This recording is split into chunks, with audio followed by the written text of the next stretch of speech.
Today we're going to talk about towards food producing cities. So the idea of sustainable urban deltas and urban agriculture. And we have a number of exciting speakers, including Marinus Luiten from Sustainable Urban Delta. Welcome, round of applause. Come on, guys. We have Wouter from Urban Farming Partners in Singapore, co-founder there. And we have Eva Keretic from the Future Food Campus. Okay, so we've got these incredible speakers covering different aspects of urban agriculture and urban food production. And so I'm going to kick things off with a little bit of an introduction if you didn't read the description, and then we'll get into intros from some of our panelists. Stability of food supply chains, their dependency on complex logistics and natural resources are all very tangible risks that affect the availability, safety, and security of food on a daily basis. In Western countries and developing countries alike, this is happening. For decades, green belts, these green areas in cities, and farming have been pushed out of megacities. Whilst around 300,000 people daily are moving into cities, we now know that more humans live in cities than outside of cities. We're an urban society now. And the knowledge of farming has disappeared as a result of pushing agriculture out of cities. We've lost that connection to food that we used to have in cities. So we can safely say it's time for a change. And our panelists here today are part of that change, and we're going to get into why and how you're doing it, okay? So let's begin with an intro from you, Marinus. Tell us who you are. Yeah. So, hi, my name is Marinus Luiten. I am employed by Priva, a controls company based in the Westland here in the Netherlands. And I work full-time for the foundation called Sustainable Urban Delta. Sustainable Urban Delta is really set up with the idea to inspire and motivate cities to make decisions that open up the door to more healthy and sustainable food production. Exciting. Awesome. And we'll ask you a little bit more about the foundation in a moment. Wouter, did you come from Singapore? No, from the south of the Netherlands. So okay. I was here just 2 minutes ago. So but you're working in Singapore. We do work in Singapore as well, and other countries in the world. My name is Wouter, a landscape architect, urban planner. I'm working for Keretic companies. It's actually an urban planning company. And as a spin-off, we also focus on food resiliency, the livability in cities. And as a spin-off, we have started, like Henry was referring to, an urban farm in Singapore. So yeah, I'm not coming from Singapore, but I do work quite often there. Yeah. Great. And over to you, Eva. You came down from Hamburg, right? Yes. Tell us who you are. Hi, I'm Eva Keretic. I live in Hamburg. I'm American, but I've been living in Germany for a very long time.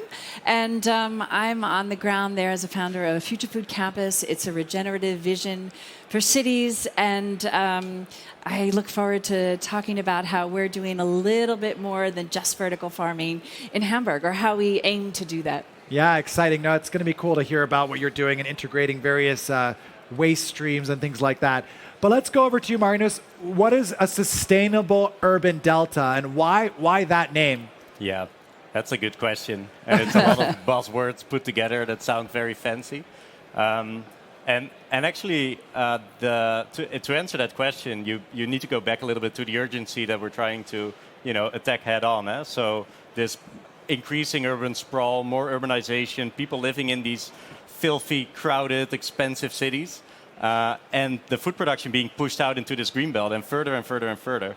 So our idea is that the way that cities are being developed and set up is not sustainable at all. And if the means to produce food isn't connected to that city and people don't know where their food is coming from, then we can't keep that up, right? So for us, a sustainable urban delta is an urban environment which is typically located in a water delta as well, where the planning process and the way of thinking is more integrated with these principles of understanding your material flow, understanding your energy flow, understanding where your food comes from, and also allowing food production to be reintroduced back into these urban environments. And what are some examples of cities that are really struggling with maintain? It's kind of like green belts you're describing, and sort of in a delta area that provides biodiversity, but Sustainable Urban Delta is sort of trying to reposition that as a productive landscape with agriculture as a driver for innovation in that area, is what I interpret it as. Like, what are some cities that are really like struggling with even maintaining these areas, or are losing these assets? Yeah, so I mean, typically when we talk about these types of cities, it's what we define as megacities, right? So multi-million citizens there that really don't have any access to clean and affordable food. So the example of Singapore is obviously very striking. It's a small island, 5.5 million people, and just a couple of percentages of the food that they actually need is being produced on that island. And it brings a lot of challenges. So they are very much dependent on the import from mainland China. 2/3 of their food comes from there. And from really long, let's say, supply chains of fresh food production. And as I mentioned earlier, it's not sustainable. So they're trying to find alternatives in food production, whether that's vertical farms or new ways of producing alternative proteins to make that more self-sustaining. Yeah. So I want to hear about Singapore, since that's where you're working. I mean, how is it going? I mean, is there a lot of urban agriculture activity happening there? Tell us about the farm you're working on and what your vision is. I've actually been to your farm. It's a very popular Instagram post, the one I took there, but that's the side. Because you're in it, is it? Well, no, I have this really funny No. shirt. I think the shirt is what made it happen. The shirt says, "I'm sexy and I grow it," and then I'm like in the vertical farm. So it's a hot. It's hot. Well, we have to make the sector a bit sexy indeed, because one of the challenges that we had is to find labor, to find hands to work in farms, especially also here in Europe, but also in Asia. Of course, that's a thing, right? So, on the other hand, these kind of new technologies also makes it very interesting for young people to enter the agri sector back again, right? So I think that is quite interesting. Giving answer to your question, Henry, is that. Maybe one step further back is why did we start this actually is me as an urban planner, company where I work with is working in Southeast Asia in the bigger cities like Marinus was explaining to. And it's not only about sustaining on food, it's also about energy, about waste. So it's more like a holistic view. But to understand that, we thought, okay, let's start with an urban farm, let's build it, which is atypical for an advising company, right, a consulting company. But we started that, and actually it's a break-even now. So if you want to know how it's doing better. The commercial pilot I saw is break-even now. Yeah, which is a challenge on itself, because most of the farms, as we all know, especially urban farms, are struggling. So it's really to understand the technology, see where to put it. I mean, it's not the solution to everything, right? But I think for certain parts of our food sustainability and self-sufficiency, I think Could you it's describe a the farm? They may not know what kind of farm it is. Yeah, well, the idea was it's mostly on levee, as most of the indoor farms, right? And the idea is the challenge, of course, in Singapore is that they don't have enough land, right? And like Marinus was explaining, you're very much depending on your neighboring countries. To be more self-sustaining, I think you have to close those loops, right? So to do more on 1 square meter with less raw material, water, soil, and so on. So that's why we wanted to stack it. And we have it in a building with 5 floors, and each floor has 4 layers of a growing layer. So meaning that you have 20 layers on 1 square meter instead of 1 layer outdoors. That is the basic idea. Thank you. And Eva, tell us more about what you're doing and the focus on waste. Just tell us what you're doing, because it's cool. Okay, yeah. All right, kind of get a little backstory about where I came from. And sure, yeah. Yeah. We love backstory. Well, it's kind of important to know that in the field, I'm coming from climate advocacy. So, understanding climate change and then saying, okay, what solutions do we have? We don't really need to talk about it anymore. We need to think about how we're going to fix it, right? Yeah. And so being in Hamburg, I decided to see the city as an ecosystem. And I think it's important that we see ourselves as part of that ecosystem, which people don't generally.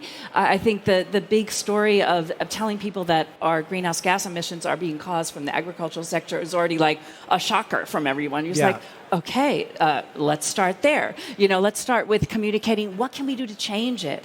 How can we actually begin with this rewilding or the nature in the farms, like different farm structures? We're doing it with regenerative farming on the peri-urban outskirts of Hamburg. But then how can we optimize it with technologies and do that next level, regeneratively? The way vertical farming has been developing with this sort of wastewater input-output heat optimization, let's do that, but not just with salads. We need to do with proteins. Why? We need them. Everybody likes them. So how can we do that in in the future that's coming anyway? How do we do it under one roof and make people aware of what a great thing that could be for the urban landscape? So you're doing it regeneratively on the peri-urban areas, which still, by definition is a form of urban agriculture. And then you're doing something in the city as well that's a sort of hub that demonstrates the circularity. No, not a hub. It's not a hub. It's not a hub. It is not a hub. There are too many hubs. I'm like, no hub. It's a campus? Okay. The problem that it's called all right, the name is misleading. But, it's been developing along. Maybe change Just tell the us name. what it is. Okay, well, the campus is the city, right? Okay. But it's because we're talking about the farms outside of the city, and then we're talking about this facility. The facility itself is a large-scale manufacturing facility that will be climate positive. So for under this roof, we want to have vertical farming. We want to have bioreactors. We're going to be doing cultivated meat, precision fermentation. And in that, we're going to have a waste-to-energy model. And this waste-to-energy model is the key for everything because from what I understand with the big struggle, and I may be on side, is energy. And one of the big struggles in Europe are the high energy costs. So how do we attack that straight from the beginning? We found an amazing engineer with a patented system so we can be taking in waste.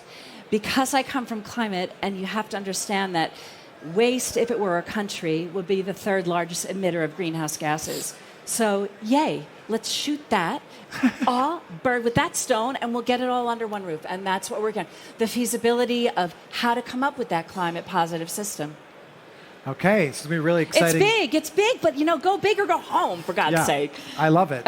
I got him to come to Hamburg, apparently. Okay, Marinus, we're here at Green Tech. There's like massive greenhouses being talked about, massive vertical farms, and then there's urban agriculture, which is like, let's say I'm talking to you, okay, and I'm like, is urban agriculture really going to make a difference? I mean, it's so small. There's not that much space in the city. Isn't it all about scalability? Isn't it all about size and optimization? How will urban farming make any difference? Yeah, it's a very key question. And I think for us, if we talk about a sustainable urban delta and we talk about this urban space, we tend to use the Netherlands as a use case, right? So the Netherlands isn't a densely populated country. It's a very empty city. We're with, 17.5 million people. Shanghai, 25 million. So it compares, right? And then if you look at the Netherlands as an empty city with lots of green, then the Westland, with all these greenhouses, is our urban farm. So that is a little bit a definition to get around your question, because I do agree that, let's say, this hyper-local production, whether that's on rooftops, whether that's in indoor environments, on small scales, in the really downtown area, is also really, really, really important. And the reason for that is that citizens in this urban sprawl basically lost touch with their food. So it's not only a geographical distance that we need to overcome, it's also a cognitive or let's say a mental gap that we need to bridge. But why do people in cities need to understand food and agriculture? Why they can just get it from the supermarket, or AI is going to grow roboticized food for us and deliver it by drones? Do we really need to get it? Why? Yeah. So what you see is when food apartheid becomes a thing, or food deserts in the cities where people don't have access to healthy, affordable, fresh food, it has a lot of impact on their diets. So you see increasingly obesity, malnutrition, but also type 2 diabetes in these areas. So I would say yes, that we'll have a lot of automation and a lot of cool stuff that will try and bridge that gap. But I definitely feel that understanding people that understand where their food comes from and what's healthy and what isn't is going to contribute heavily also to their behavior. Okay, before I go to you for the next question, I want to give a little bit more data to some of the points that you made, because I think it's helpful to understand that urban agriculture, which I'm a huge fan of, has a lot of potential. So, Sydney, Australia, actually has a lot of local production. They say 30% of the food in Sydney historically is grown within 100 kilometers of the city. Because of urban development, that's going down to 6% by 2031. So that's the significance of that loss, and not having policies that protect green belts, protect the farmers that are there, strengthen it, create policies, and collaboration between them. There's also analysis that says that about 10% of our global food supply could be grown in urban areas, not even peri-urban areas. We could also look at history. 40% of our fruits and vegetables were grown in the United States in victory gardens, just people growing at home, 40%. And what they did is they grew the fruits and vegetables in the city, and then the farms outside of the city focused on crops that were typically imported or were difficult to get. So the systems work together, actually urban and rural systems work together. So there's a really, there's an actual huge potential here that's often underestimated, and also already existing things that are happening that need to be protected. But I think also your point about food apartheid is really interesting. I think we sometimes forget that there's communities that don't have access to fresh food all across our urban areas. In New York City, 1 in 4 youth are food insecure. They don't get enough healthy food, and they actually depend on school to get enough healthy food. So the Bronx, which is just 30 minutes from Manhattan, has huge, huge food apartheid issues where there's an abundance of unhealthy food and no fresh food, which obviously affects their ability to learn, grow, and become full, meaningful contributors to society. But now we get an interesting debate, right, about food access, food equity. If we're looking at it from the lens of, it's not just about the volume of production, but actually about who gets the food, right? You're talking about people who actually need it getting it. Now, you're working on high-tech farms in Singapore. High-tech farms are very difficult to make the product affordable. Do you have a pathway towards making vertical farm product more accessible to those that are really food insecure? Or do you think that vertical farming should be complemented by more low-tech solutions or solutions that provide lower cost food in the city? How do you imagine that being tackled? Is that going to be tackled by you, or is that something that you think other urban farms are going to contribute to? Well, I think the thing that you mentioned just now is this rural and city that needs to be connected. I think when we work towards this kind of sustainable development goals that we have set together, I think every solution is always in that matter to connect people and the things that they need. And we have forgotten that. After the Second World War, we have built cities, we have focused on building, but actually we lost the idea. Like a nice example is always Amsterdam. Amsterdam couldn't grow until they had this polder de Beemster, and at that moment they had food, and then they can grow the city again. There was a direct connection. Yeah. So, but that's not the answer on your question, but it's connected to that. You're buying yourself some time. No, I know the tactic. But I think it's important to mention that because the solution is not only on high tech. Yeah. Right? So it's also infrastructure, like you're saying. There's a lot of pieces. Yeah. And why don't we see it as a commodity? Maybe also we have to think on how we bring food to our people. How do we bring energy to our people? How do we bring water to our people, right? So maybe we also have to rebuild that whole ecosystem on how we provide food. Because the affordability, we're talking about apartheid or desert, but I think here in the Netherlands, me myself, if I buy my groceries, it's double like 2 years ago, right? So somewhere down the line, the affordability, no matter how it's grown, whether it's flown in or grown in high tech, or I think that is something we also have to look at in that whole system. As a system, the city, but also how do we provide food to people? But that's what I think is so interesting is like part of the affordability problem is because we haven't included agriculture in our cities. We've just sort of said, oh, they're going to import everything. And now we're paying the consequences of that because there's supply chain issues or there's a lack of knowledge, there's a lack of valuing it.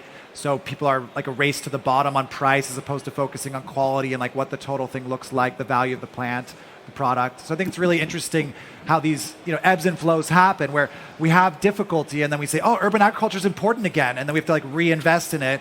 And then we get think comfortable. That's the solution. Yeah.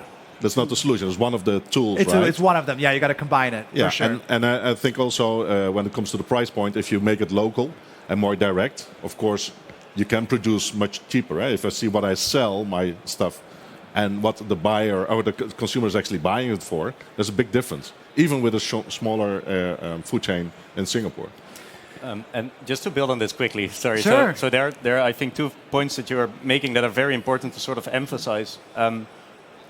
Urban agriculture or food production isn't a part of the urban planning process. And you know this as a landscape architect. So zoning issues and all types of red tape that you come across when you want to start producing food in the urban environment, it's very, very striking and very discouraging as well. And so we need also these cities to and the elected officials and the people for parliament to engage and understand that if you want to have more local food production, they need to create a level playing ground for these guys that want to do urban agriculture, and that includes not only making sure that they are able to grow there, but it's also about understanding what they're competing against. And so, a heavily subsidized Right. fossil fueled food that is not paying the true cost of what it means to produce it. Right? Okay. Yeah, I think that agency, the government policies are so critical. We'll talk about who's doing it right and who's doing it wrong, maybe. Eva, I want to know more about why, it's kind of obvious, why protein, but tell us more about that and what your vision is for cities that can produce more than just what you typically see in urban farms, which is fruits and vegetables. What else could be grown in and near the city, and why is that so interesting for you, and what are you doing on that? Okay, so back to climate. Food is the best leverage point for fixing the climate, right? But people aren't aware of that. Every city's like, we've got our carbon neutral goals. Yeah. What are they going to be? Well, it's not going to happen with another bike path, right? It's just not. Yeah. So they need those numbers. So and they need to understand what we're talking about. So when you're talking about cultivated meat and you're talking about it in a bioreactor in 40 days, you're going to produce the same amount of meat with no antibiotics, clean, local, as it's 30 cows, 3 years on the planet's resources. It's not just the cows, and I know people are looking like, well, oh my God, people have a hard time with cultivated meat, and it's going to take a long time before we get acceptance to the fact that it's more efficient to grow the protein from the ground up, and before that makes cost parity. I mean, we're way behind vertical farming. It doesn't matter. We don't have a choice. Half the habitable land on this planet is used for agriculture, and 52% of the soil is already degraded.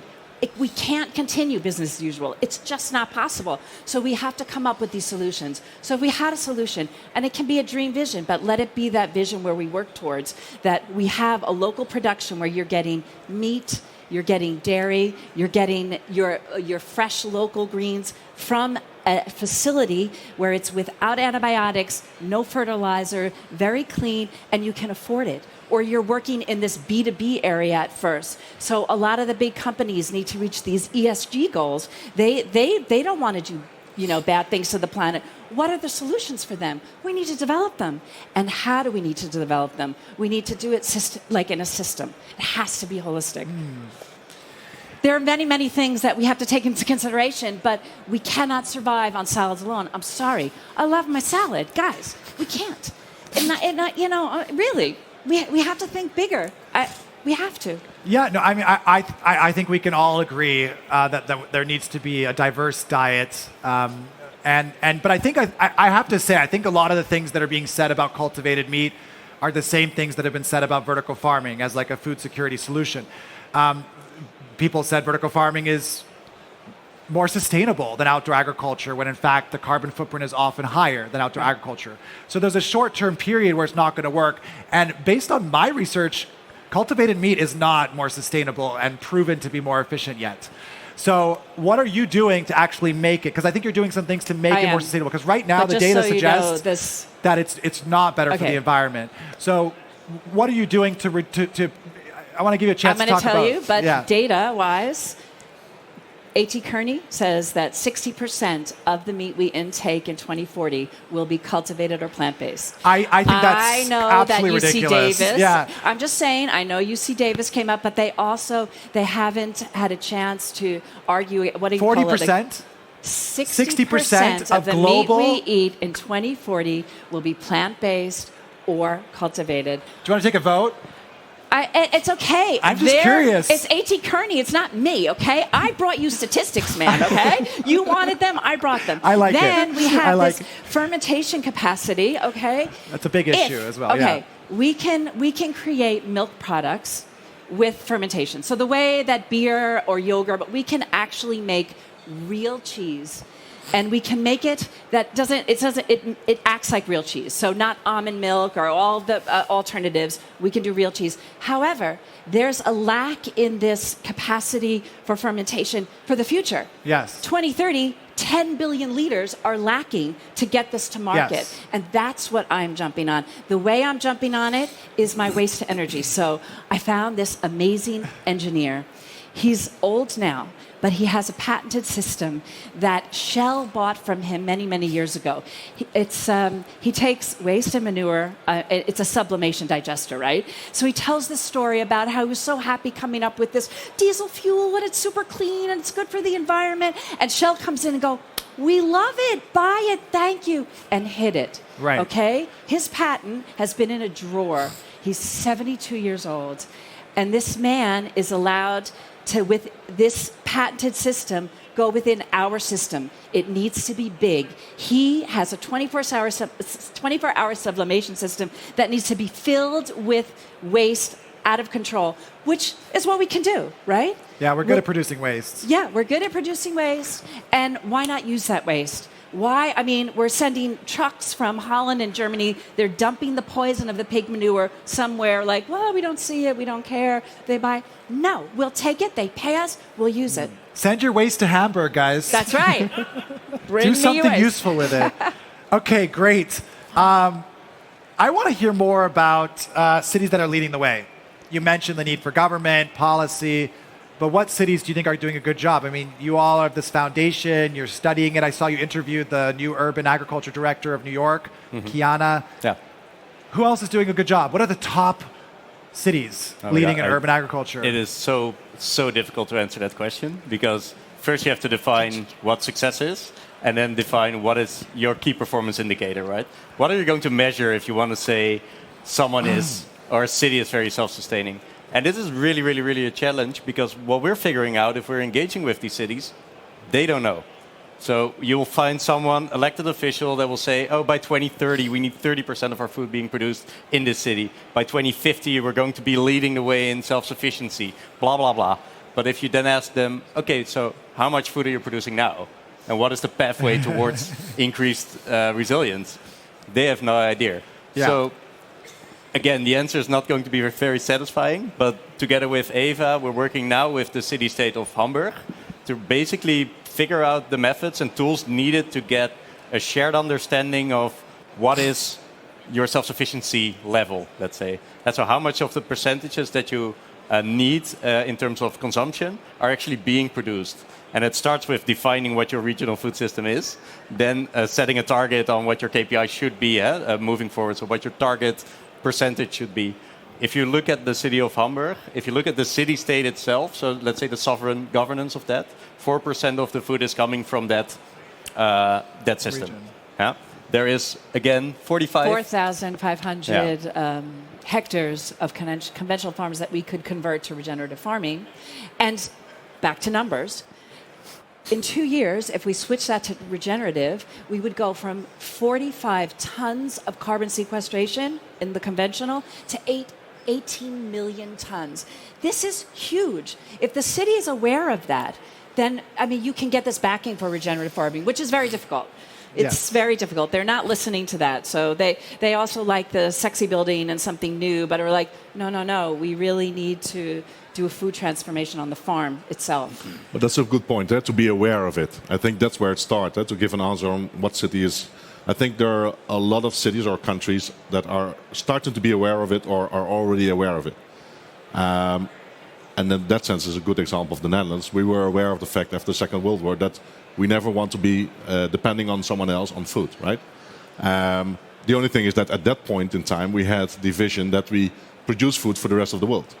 And I think now people are getting more and more understanding whether you should travel waste on one country to the other, we can debate on that. But at least to find circularity on a certain scale around cities or regions or countries, I think that's where it starts. And the Middle East is doing it differently. They have a lot of money, they have power, they have authority. Singapore is also doing it slightly different. They don't start to analyze, okay, what kind of land I have. They don't have land, so they just say, I want 30% of our nutrition in 2030. Hamburg, I think, has a more analyzing approach to see, okay, what is the country, what can we do, how can we transfer our rural areas, which is producing probably now for the export, as the harbor is there, how can we change that in time to a more local system? I want to go a little bit on the regen sort of thing as well, because when we're thinking about these solutions, and you're an architect, right? So you must be open to design landscape architect. That's okay. But there's low-tech and high-tech solutions. Yeah. right? And they each have pros and cons. So how do you think about that from like an architecture perspective? Well, that's why I'm emphasizing landscape architect. And landscape architects, in that sense, completely different because they are used to work in systems and in time, where architecture is slightly different. So, but I think the factor time and a transition, I think that's super important. Like the Netherlands, we have a lot of greenhouses, but we have a lot of other agendas in the Netherlands. We want to have energy, we want to have to deal with the water, sea level rise, but we do have 42 square kilometers of greenhouses. That was actually meant to be to produce, and I know this is kind of, maybe have to lower my sound here, but we have to transfer those greenhouses into other land uses. And maybe part of that is going vertical, part of that is maybe other ways of producing our food, but also to combine it, for instance, with our energy needs, to combine it, for instance, in the circularity on water, on energy, on waste, and so on.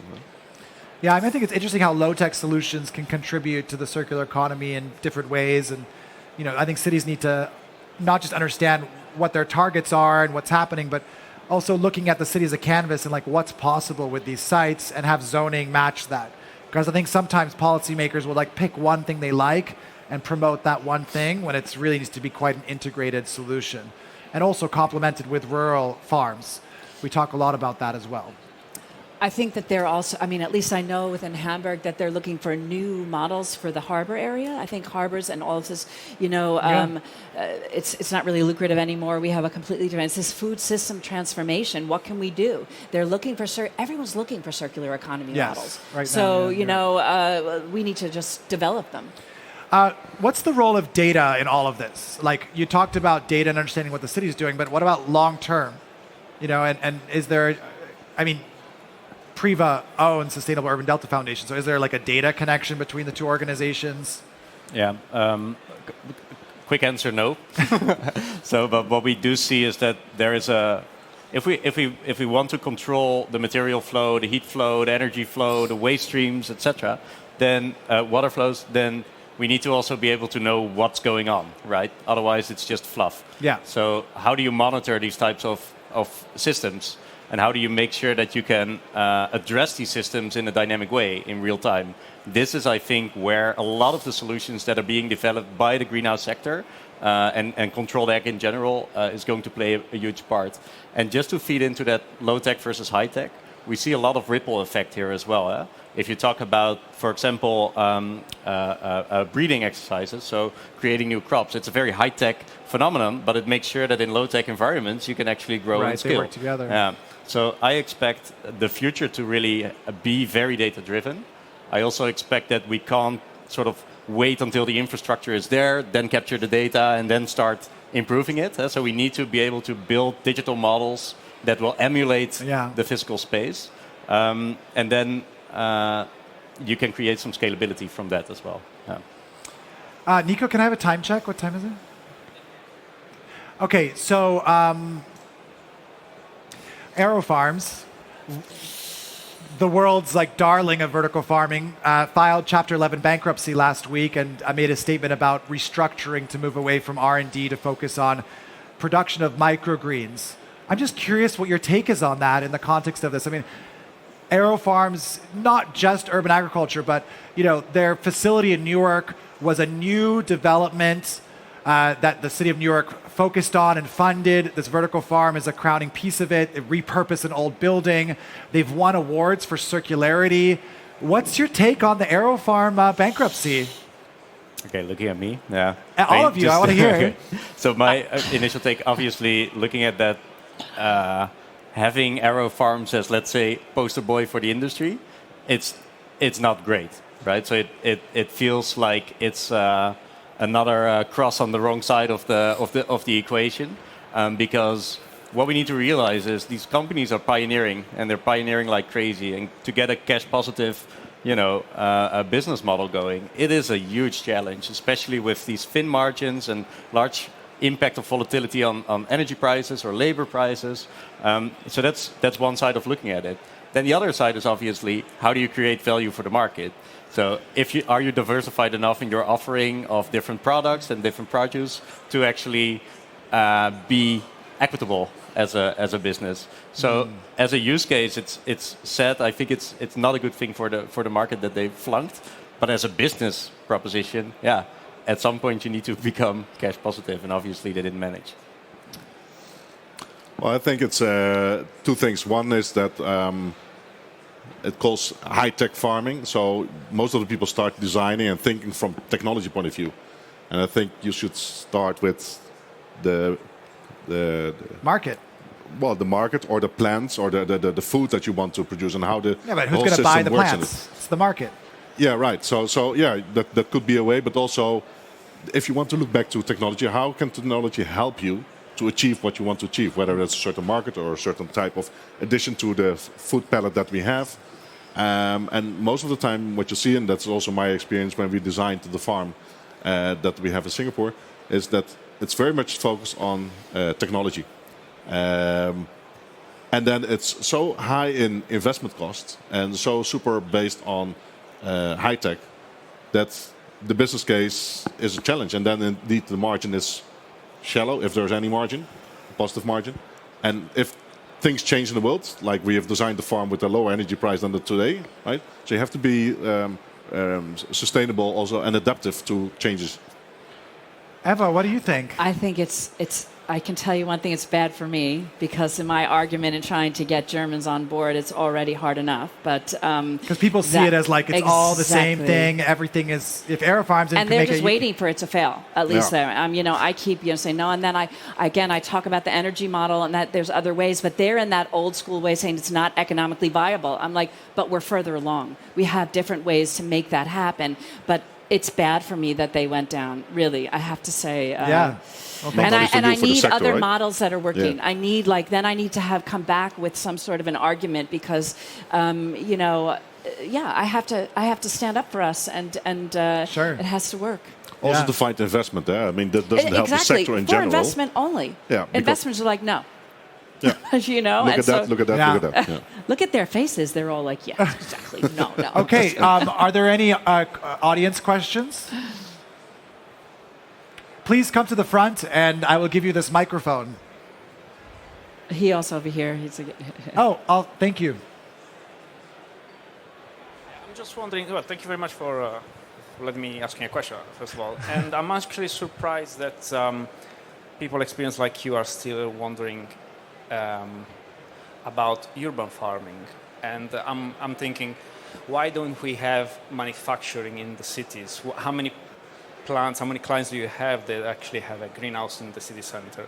Maybe there is a reason why we don't do urban farming. Maybe it's just too expensive and it's not economically viable for mass production of food. And yeah, this is my question. I mean, we kind of talked about it, but so urban agriculture with unused spaces can produce 10% of the world's fruits and vegetables. Okay, is that not mass market? Maybe it's not a lot of it. But then you think about the other benefits beyond the food, right? It's like food is one part of the benefit of urban agriculture. But then we talked about social impact. We talked about an urban population that understands where the food comes from, so we can value its quality. We talked about actually growing other types of food beyond fruits and vegetables to diversify it, to have more manufacturing, new technologies allow you to grow in more spaces. Resilience, when shocks in the system happen, World War I, World War II, COVID, war in Ukraine, all of these examples, the blockade of Cuba from Russian food supplies, all of these examples, urban agriculture stepped up and provided more resilience. So we don't invest in it, our ability to adapt and to handle shocks in the system is reduced.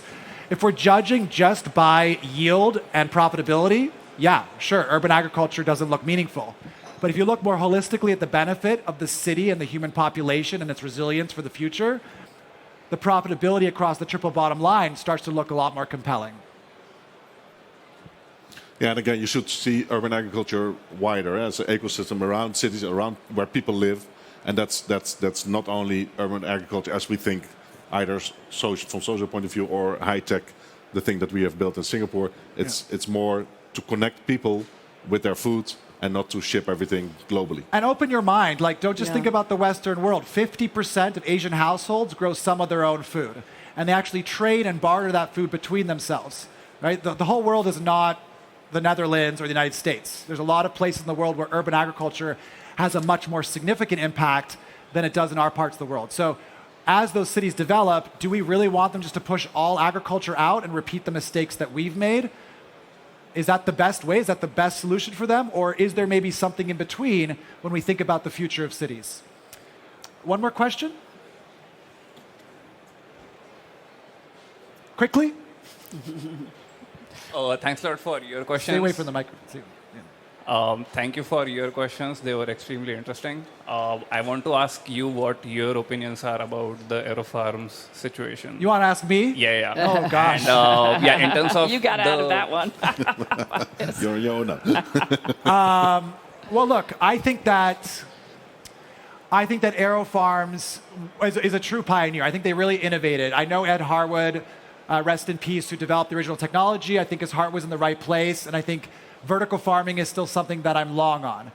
But I think when corporate interests come into agriculture in general, it's very difficult to maintain the original intentions of the company. And I think that leadership at AeroFarms really focused more on raising money than doing that original impact. And I think I witnessed that from a lot of greenwashing, which I called out their CEO on. And he acknowledged it and made a commitment to change it, and he didn't change it.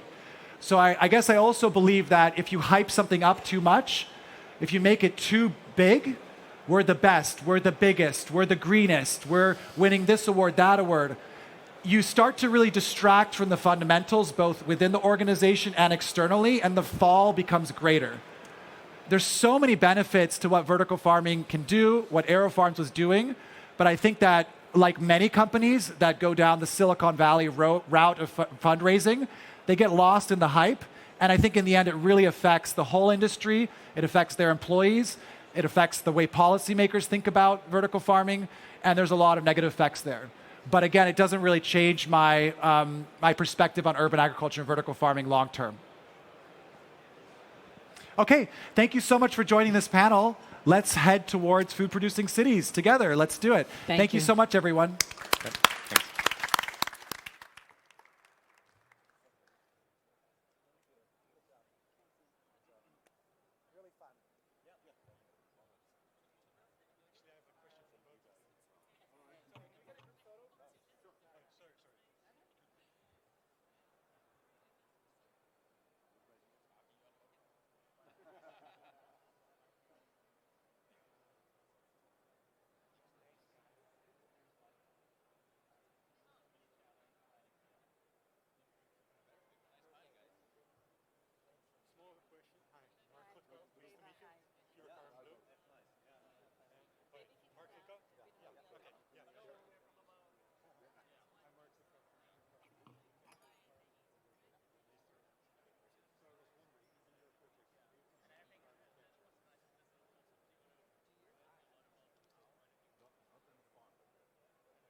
Hello, hello.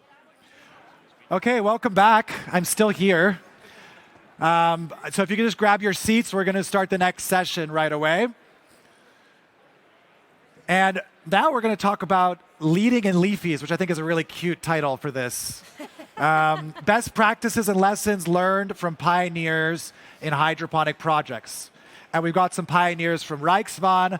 We've got a grower here from Germany that's pioneered some interesting ways of producing the product as well. Oh, he's not here. Sorry. Yep. We've got Revel Greens, who's here as well. And we also have Eldorado Fresh is here as well. So let's start with some introduction from Marco. You're going to begin, right? Yeah, my name is Marco de Bruin, third generation owner-operator, live in Minnesota, and thought it would be a good idea to start a leafy green operations. You live in Minnesota, but Revel Greens is somewhere else, right? Revel Greens is founded in Minnesota. Nowadays they are located in California, Texas, and Georgia as well. Okay, three locations now. Four now. Four now. Yeah. Okay, fantastic. And let's go over to your Ivo. You're from Eldorado Fresh. That's correct. Ivo Rogani. I'm from South Africa, and I was a conventional iceberg grower in the ground under irrigation, and I moved off the ground into NFT hydroponics. We're currently running 40 hectares of iceberg, and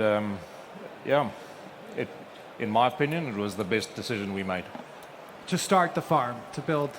I'm actually third generation in vegetable farming in South Africa, but the hydroponic is my own personal business. So making that choice, that risk to go hydroponically, you're saying that was the best thing? Yeah. Okay. Yeah. Cool, fantastic. And we have Bauke here from Reichswahn. How's it going? Yeah, very good. Good to be here. I'm glad to be here with the gentleman. We missed one person. Yes, His name is, I spoiled it, but we did miss one. No worries, no worries. But I think it is very nice to, at least, I'm Bauke van Lenten. I'm with Reichswahn for 17 years now, and have always been involved in the lettuce leafies team, and had the pleasure of meeting both gentlemen while traveling. And we said, well, it would be an excellent opportunity to share a little bit of their learnings here today. Yeah. So the stage is for them. And we hope to also have here today Jochen Houtner. He's, unfortunately, he is very ill already for 10 days. He apologizes. Oh, no. He would have wanted to be here. He is a high-tech Salatrio grower from Germany. He has 1.8 hectares of 100% Salatrio. So they grow 3 seeds in a pot. Very specific kind of product that they grow in Germany, consume a lot in Germany. And he was the one from the continent of Europe to represent, let's say, the high-tech moving gutter system approach with artificial light. And then with Marco, we thought we have the floating and the leafy greens, the processing part. And with Ivo, we have the very high-quality, mid-tech iceberg way of growing. And then we represent the whole market. So I'll try to represent Jochem as best as I can. Okay, that's great. That's nice that you're representing him. And it's always great to have growers on the panels. So many of these events don't have enough from the growers. So we really want to hear from you. So let's first begin with you on Eldorado Fresh, Ivo. And why did you decide to choose hydroponics, and why did you just choose to grow what you're growing? Okay, very simply, growing iceberg in the ground compared to growing iceberg in the hydroponics, your yield is much higher. You do control the climate to a point. Obviously, being in Johannesburg, we are on the high veld. We're exposed to a lot of thunderstorms, hail, excessive downpour of rain. So getting off the ground, getting up onto the tables, in my opinion, was the right decision. Obviously, it's much more efficient for labor, and we are a lot closer to our production facility, our pack house. When we were producing in the ground, we were on a 70-kilometer radius, and in winter we used to go about 120 kilometers away from the production facility. Now we produce 12 months of the year, 365 days in the same place. And our furthest head of lettuce to get to the facility is 1 kilometer. and our closest head of lettuce is 30 meters. So being able to move that sort of volume on such a small area is very, very much the right decision to have made. And so before this, you were growing iceberg outdoors? Yes. Wow, so you really saw the difference between the two, the crop Absolutely. damage, the destination of the packing house, the customer, all of that. How did you go, because you obviously understand agriculture, right? You have the experience, but how did you go about learning about what you would need for the hydroponic system? What was your process? I'm just curious how you got the information. Okay. So on a personal point, I've been specializing in iceberg lettuce for the last 23 years. And I actually traveled a lot. So the NFT for El Dorado is 11 years old. We've been doing it for 11 years. And how we got the concept, how we just traveled. I traveled extensively. You went to go see other farms and I learn. came across to Europe. I had a look at Germany, Belgium. Thank you very much to Rake Swan. They introduced me to the high tech. In that process, I never saw an iceberg in an NFT system. It's true, you don't see them very often. No. We only saw salatrio, we saw butter lettuce, cos, etc., etc. But I just believed that it could be done. So we put our heads down, and the team, we did a 2-year R&D, and we got it right. We're still developing, 10, 11 years in the game. We're still learning. We're still trying new things. We're still trying to improve. But it took 2 years before we actually went to the commercial status. And did you work on that R&D with Rijksvan, or what was the relationship with Rijksvan in the early days? So we worked on... They showed you around some farms, but... Yeah, besides the traveling, and we did a lot of development, seed development, variety development, but it was for our situation, it was very much look and see, look and learn, and make mistakes, and learn from those mistakes. Just continually, we didn't have a blueprint to copy. I took a multiple of companies, different structures, different ideas, put them together, and suited it for our situation in South Africa. I have so many questions because you're like an outdoor farmer that's now an indoor farmer, which is like really just super interesting. And I feel like when I interact with a lot of farmers, they're a little bit more conservative when it comes to trying new technologies. Why is that? Why do you think outdoor farmers are resistant to go indoors? And do you think that the shocks in the system, right? You talked about hail, sort of the storms as an inspiration for why you started considering going indoors. Do you think that shocks in the system due to climate change are going to change that mindset in a lot of these farmers? In a personal opinion, I think how hard have you been pushed into the corner to make the decision to move from outdoors to indoors?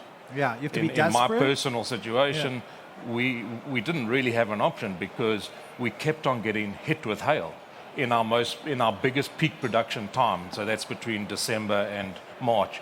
We kept on getting hit with hail 3 years in a row. You cannot survive like that. So we had to look for an alternative option. And I think people are scared to change. I think people are scared to try something different. We like El Dorado, the team, like to think that we're pioneers. We're not scared of change. We're not scared of finding something new and testing it out. Yes, we grow iceberg, but we're growing a whole lot of other crops inside the NFT system because we continually are trying to pioneer that space. Thank you so much. You really shared a lot about the journey and the steps you followed to get that farm developed and built. It's a super interesting story, so thank you for that. I want to go over to Revel Greens, if we can just talk a little bit there, Marco. What was the origin story there? Because the U.S. is going through a sort of CEA, renaissance to some extent. Greenhouses are now becoming sexier in the face of declining vertical farms. Tell us more about the origin story of Revel Greens. Yeah, sure. So I'll start at the beginning, actually, when I first came to the States in '93, because there's a lot of similarities. When I came in '93, the high wire crops were just at the beginning of the boom that resulted in what it is today, right? Between U.S., Mexico, Canada, what they've built up, and arguably, if you look at the higher quality fruit that's in supermarkets these days, it's somewhere between 80 to 100% greenhouse or protected cultures, right? And if I then fast forward, after having had the opportunity to become a partner in Butcher Boy Farms, tomato farm, we sold that in 2011. And after I had transitioned my responsibilities 2 years later, I became a consultant, and I became involved with a lot of the startup leafy greens companies, like the Bright Farms of the world and what have you. So I started consulting for them, and a lot of times what I noticed is that I ran into problems that with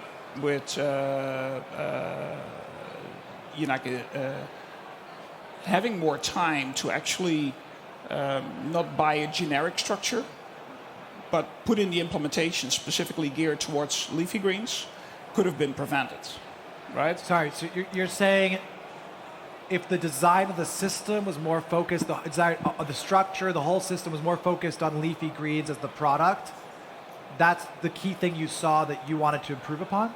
Is that what I heard? That in combination with food safety, right? Well, yeah, after Bright Farms, I mean. Well, that they did a lot of good things also. I mean, let's not. Again, they were a pioneer as well, right? And so I look at that journey as formative for me. That I said to a couple of my friends, I think there's an opportunity here, and we should look at that. Now, simultaneously, one of my customers actually at the time was Equilibrium Capital, and I was part of that team when they were researching the possibility of forming Fund Number 1, this Controlled Environment Fund 1.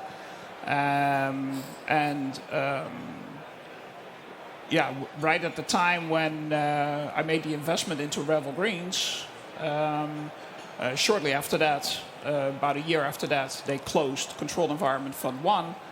And so I became an employee there and an investor in Revel Greens. But the main reason why we started was because I thought that we had to go to the next level and basically build from the ground up for leafy greens in a food safe manner so that it becomes a production facility with short lines. Still breakpoints, but short lines. So what was the journey like to get there? I mean, you obviously have a lot of experience, but like what? Easy. Seed in, dollars Super out. easy? No, it's needless to say. Did you do a commercial pilot like? No, well, a little bit. In one of our partners' greenhouses, we did tests. Okay. But we acquired the greenhouse, built the project in the first project of 2.5 acres in about 27 weeks, and that's something I don't really recommend to anybody.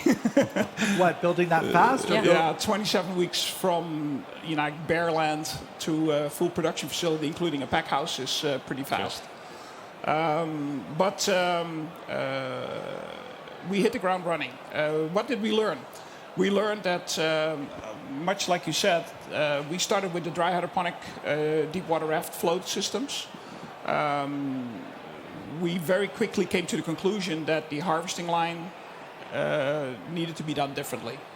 Yes. Well, that's where like so much of the labor goes, and food safety issues can happen there too, right? So Correct. that was an area where we said, okay, this is something we want to innovate on. Yeah. So if you look at the whole project, it was about $11 million to start, right? And including the pack house, everything, land acquisition, the whole works.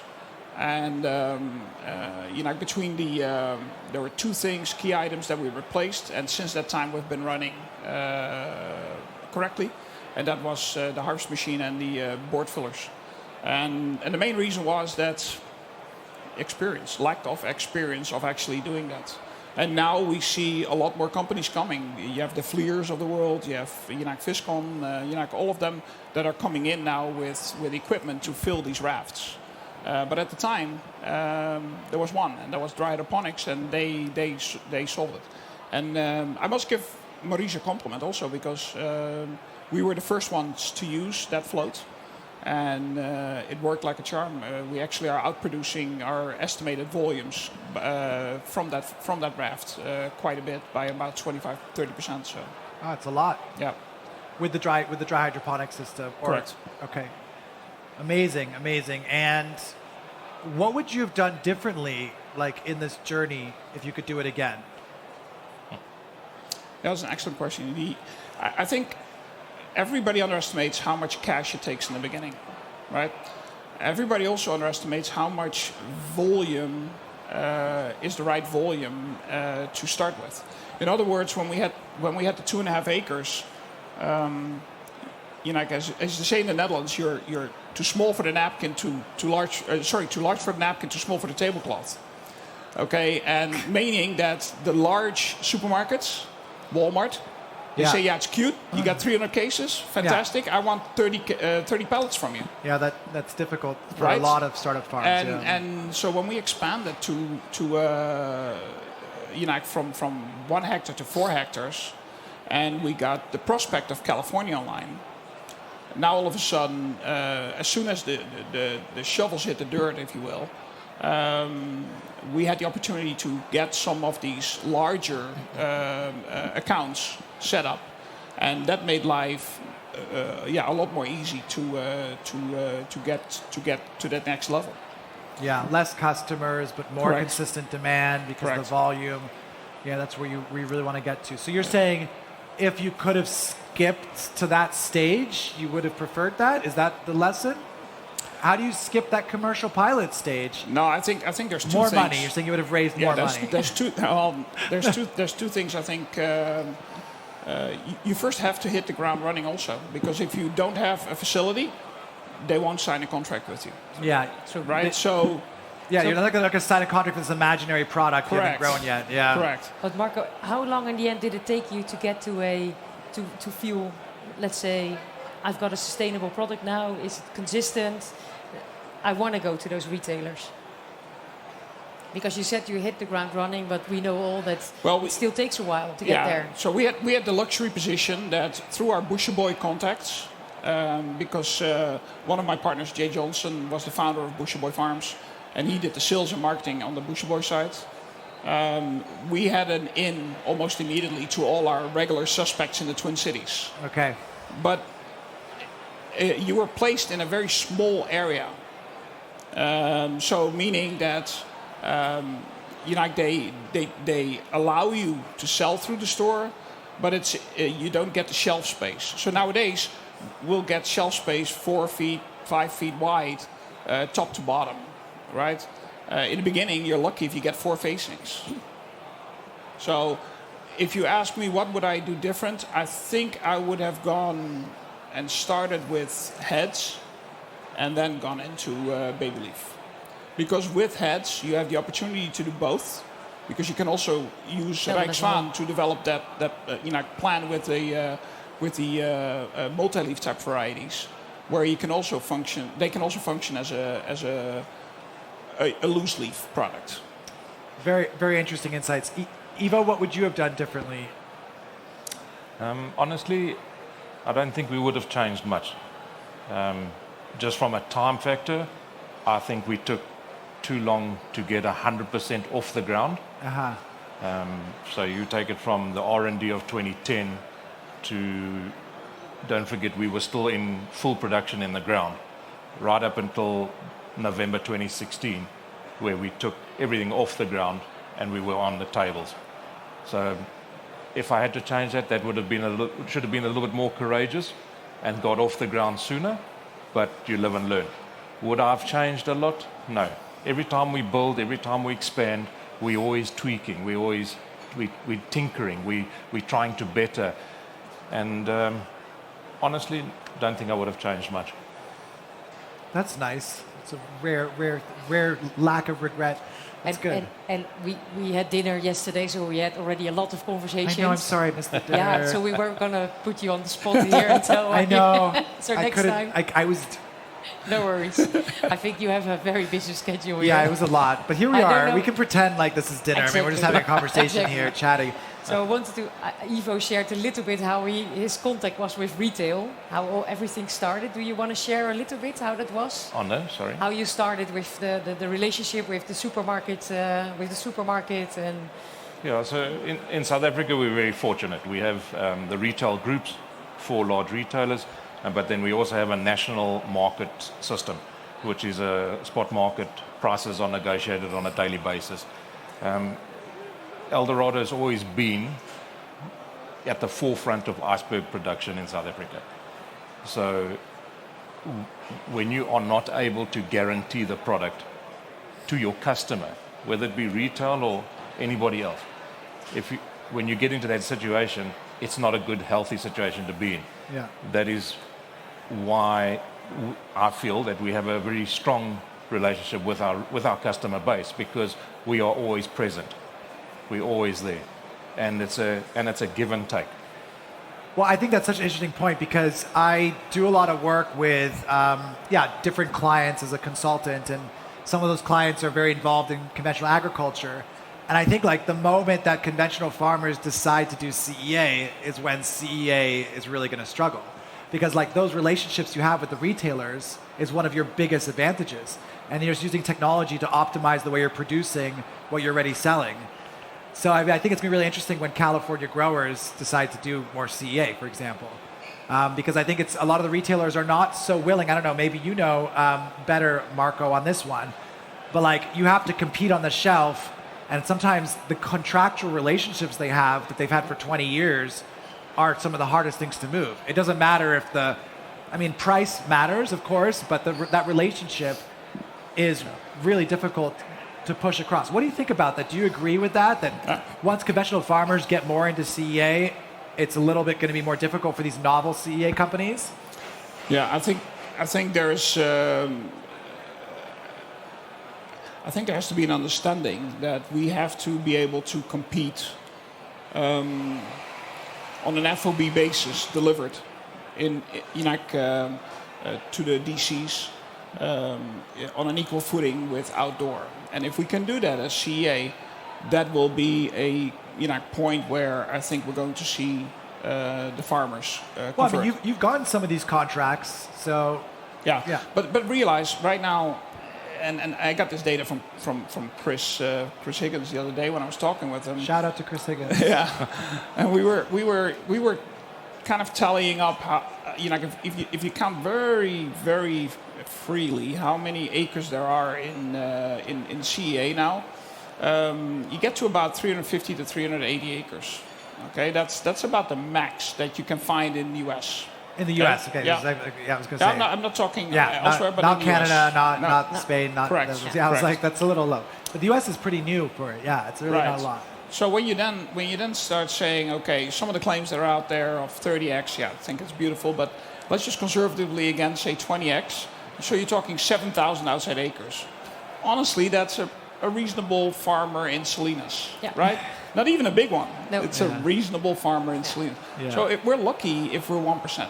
And if we really want to make that kind of leap, that we move the needle, we have to have 350 acres or maybe 35,000 acres to get to that point. Because let's not forget, we're focused on a tiny sliver of the market, right? I mean, baby leaf. Baby leaf is a small chunk of it. The head market is huge. Spinach is huge. And when you break it up, it's like quarters almost, right? So between romaine, between spinach and other products. So when we look at this market on the Revel side, we look at it much more as a full service type of a product offering, so that you can get that space on the shelf. I think it's very good you're sharing this frank information, like what you described about the scale and like how big it really is. but it also invites the question, because of the theme of today's conversation and the opening as well, about the role of CEA in climate change. Will CEA even have a meaningful impact on climate change if it's so small? Because on the one hand, you have to build so much infrastructure within the next 10 years to capture even the market for leafy greens, for example, or even other, or spinach, or broaden it. And then number two, that's only one part of a small part of the food system. So like, do you believe that CEA could be a meaningful impact on climate change? Yes, and let me tell you why. I think what it all comes down to is we have to start not just talking in kilos or pounds per square meter.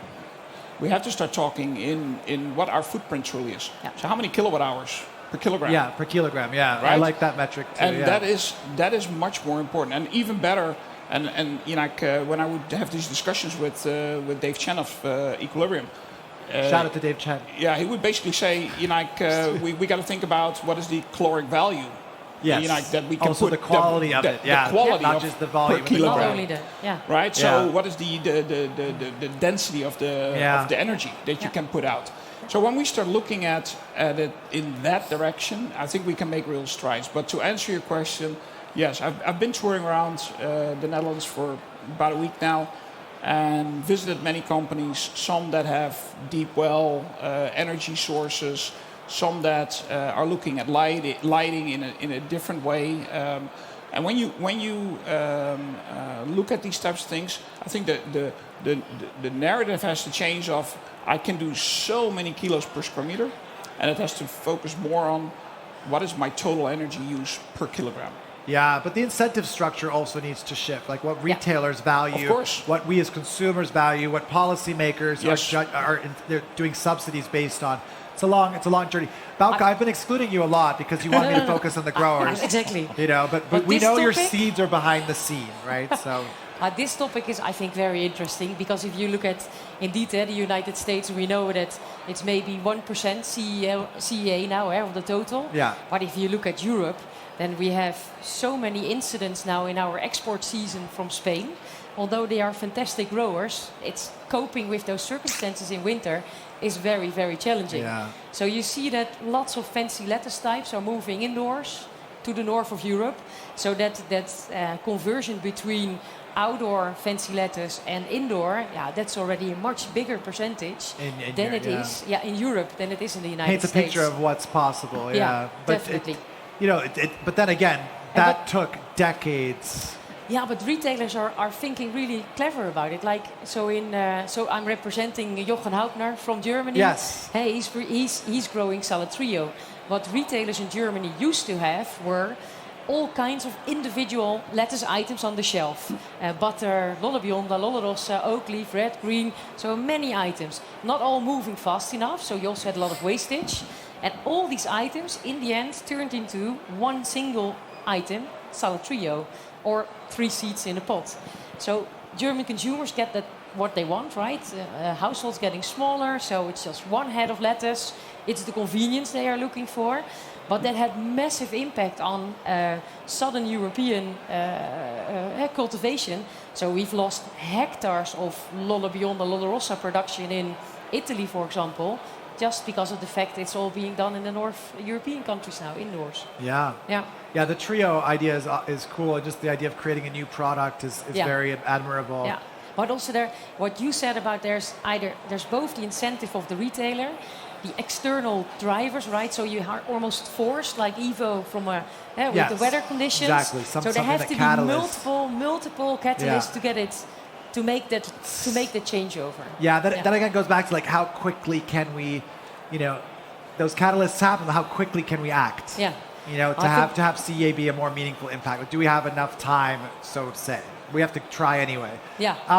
Bauke, you work with so many different farmers. Sometimes brand new farmers, sometimes existing ones. What are some of the most common mistakes you see them making that you wish, like, just don't do this? Don't do this. So, like, especially with planning. I think we're talking about like planning. I think what they should do, and I think what already came along in the discussion, is what Ivo also said. and also you did it in the last week. Go visit people, visit other people, sit here, exchange with, talk with each other. Because indeed we can be all very secretive, but then we're not going to make it. And what I've seen very often is, and it's not because I'm Dutch, but I think there's lots of Dutch guys here in Dutch companies. And in the end, we've built up together with the Belgians and I think some Scandinavian companies. We are on the foreground of the forefront of greenhouse growing. And there's small things like making a mechanized sewing line. There are 3 companies here that you can visit. Please don't start doing that yourself. And those are but when you visit here, it's not the first thing in your list, right? But those are the things I would say, get yourself a good consultant. And there's a couple of companies here that really, exactly, but I also know there's others. But I think there are others. You have choices. I think there are there's for growing, there's for the technique, there's for the build. No, but I like that point. You're like, look at each system. Like, don't reinvent. I think a lot of companies are trying to reinvent everything. And don't make the promise that you're going to be on every continent in 3 years, because you're not going to be Ooh, there. it's getting spicy, Wouter. Wow. Okay. Well, that's what we promised. Yeah. We said yesterday we'll make sure that everybody stays awake. No, seriously. Yeah, keep your promises for sure. Yeah, keep your promises. That's the hype question we talked a little bit about before. And I think, and put the product in the center. And I think Ivo and Marco are... Yeah, I can maybe add an anecdote here, because in 2004, when we had Bushy Boy Farms, my business partner, Jay Johnson, had asked Wim Grootscholte about giving us some insights into baby leaf production. Okay. And Wim said, Marco, do you know who your competition is? And I said, yeah, outdoor. He said, yeah, but do you know how much outdoor there is? And of course, being a greenhouse guy, the answer was very quickly no. So he took us on a tour to Yuma. To see the scale. Right? And his idea was to shock us. And Jay and I came back more energized than ever. Because we saw an opportunity.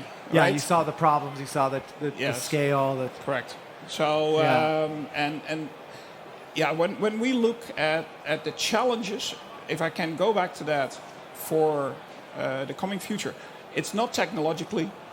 The challenge is not technologically. It's not the money, because the money is there. The challenge is going to be your senior grower that you will need at each location, and there's no shortcut for experience. So you'll need somebody that has experience. You need a upper and middle management level that has experience. Those 2 items, that's going to be your challenge. Yeah. Yeah. What about the marketing? Do you think that's a challenge? I think marketing. I think that the pilot phase is over in the States. So I think that enough people know now, right? Yeah, you'll find a partner that is willing to go with you, but the challenges will be around those items. Operations. Yeah. Okay. Now, we talked about it a lot. We said, you asked me what not to do. Yeah, you want to add another one? Hire your grower somewhere in the end. Oh, build the farm. Because I've seen plenty projects where then there's lots of capital coming in and lots of people from a marketing perspective, but then in the end they decide on the grower, and he in the end needs to run the operation. Yeah, and I think also not valuing the grower enough. Yeah. I see that in so many companies where the senior leadership has no agriculture talent, and they have way more engineers than they have agronomists, and that's a pretty big red flag for me. Yeah. Okay, well, let's see. Does our audience have any questions for our Leading in Leafy's panel? Oh, come on, you guys. Don't be shy. Nobody wants to know how you can grow iceberg on hydroponics. You're talking to experienced grower. I think they want to know. It's because the trio guy isn't here. Otherwise, they'd be like... Yes, everybody would want to know. Yeah. That's okay. Okay. What is, I was on a panel last year that I was moderating where Reichsbahn was doing a partnership with a bunch of other companies as well. Can you tell us a little bit more about the philosophy of Reichsbahn as it relates to partnerships? I mean, this is one example of it. And how do you approach doing business, and why do you guys have so many partners? Why do we have so many partners? I think in the end, it's always long term. And I think that also makes the difference that Reichsbahn is, let's say, we're a family-owned company.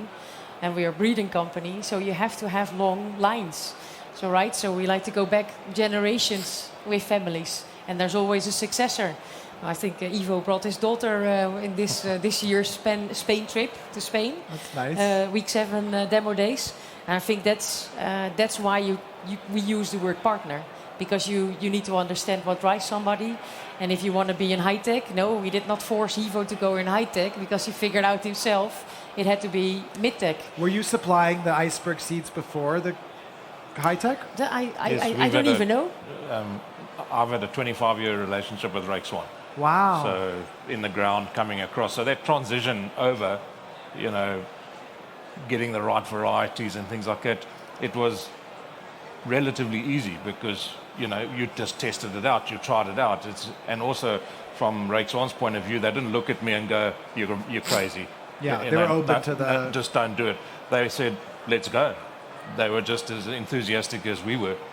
And I just want to add in, I think relationship is everything at the end of the day. Relationship with the seed company, relationship with your team, Yeah. the relationship with the people that you're working with, relationship with your customer. I think it's critical. For a successful business, it boils down to relationship. Yeah, I think that's totally right. Any more thoughts you want to share? What's next for you? What's next at Rijkswaan? Oh, what's next in Rijkswaan? I think I still think there's, I think it has to be 50-50, outdoor, indoor. That's what you think I think it will be a little bit less indoor, but I think What it is it will now? be. I think we do now maybe it's 1/3 indoor, 2/3 outdoor. Yeah. Makes sense, I Yeah, guess. yeah. I think that's, but it will definitely still grow. Yeah. I still also very much value the outdoor, so I think we have to really find the way forward.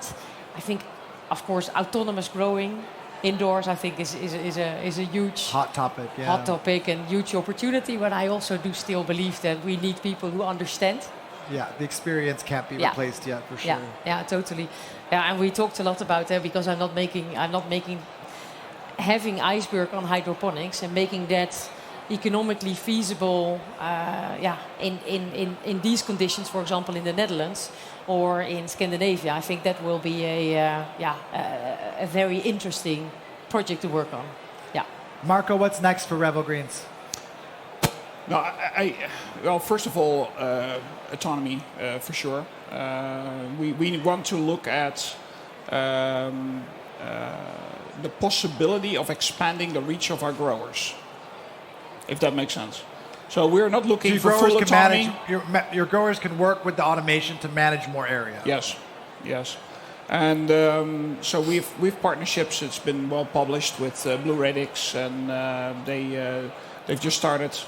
But we talk to all the players in the industry because there's a lot of interesting work happening and continues to happen.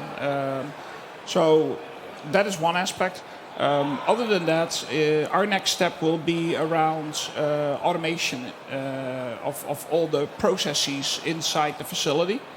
We're working on a big project right now to try that out, and then going to the next level of production output in the facilities, and we feel that there's a step possible of maybe close to 2x out of our existing facilities, and that will make a big step towards, again, the kilowatt hours per kilogram. Yeah, for sure.